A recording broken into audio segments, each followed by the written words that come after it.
Avrupa Parlamentosu'nun düşünce özgürlüğünü savunan kişi veya kurumlara verdiği Sakharov ödülünün bu yılki sahibi Uygur Türk'ü İlham Tohti oldu.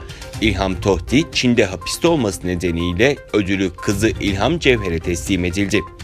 Avrupa Parlamentosu'nun Strasbourg'daki oturumunda düzenlenen törenle ödülü babası adına alınan İlham Cevher, "Babamın nerede olduğunu bilmiyorum. Kendisinden en son 2017'de haber alabildik," dedi.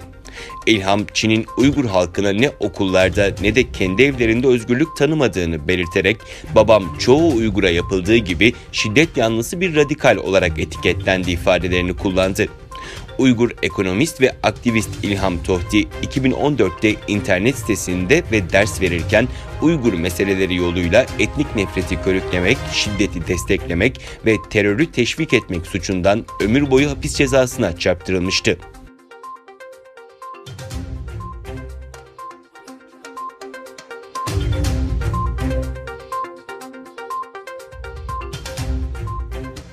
Washington Post gazetesinde yer alan haberde Çin'in Doğu Türkistan'daki kamuoyunun tepkisini çeken kamplarda Uygur Türklerinin zorla çalıştırıldığı belirtildi. Haberde ayda $175 zorla çalıştırılan Uygurların arasında eski iş adamları, entelektüeller ve bilim adamlarının olduğu belirtildi. Ayrıca toplama kamplarındaki insanların bölgede polis ve kamera gözetiminde zorla çalıştırıldığı yazıldı. Komünizm Kurbanlarını Anma Vakfı'nda Çin araştırmaları uzmanı olarak görev yapan Adrian Zenz tarafından hazırlanan bir raporun kaynak alındığı haberde fabrikaların bazılarının söz konusu toplama kamplarının içinde yer aldığı ve Uygur Türklerinin neredeyse hepsinin burada polis ve kamera gözetiminde çalıştığı vurgulandı.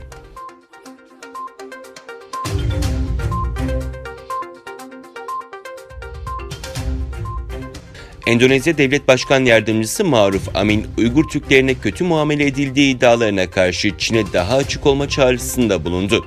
Çin'in eğitim merkezi adını verdiği kamplardaki zorbalık iddialarını inkar ettiğini söyleyen Amin, "Halen insan haklarını koruma ilkelerini destekliyoruz. Uygur Türklerine insanlık dışı davranış sergilendiği iddiaları konusunda Çin'in açık olmasını istiyoruz," diye konuştu.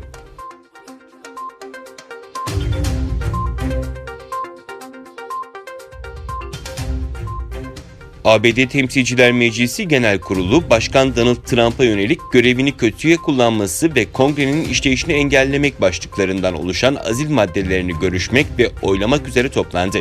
Trump, ABD'nin eski başkanları Andrew Johnson ve Bill Clinton'ın ardından Temsilciler Meclisi Genel Kurulu'nda hakkında azil maddeleri oylanacak 3. başkan olacak.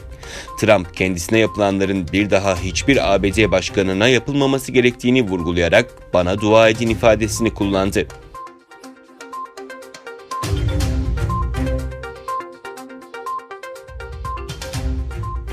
Malezya'nın başkenti Kuala Lumpur'da düzenlenen 2019 Kuala Lumpur Zirvesi'nin açılışı yapıldı.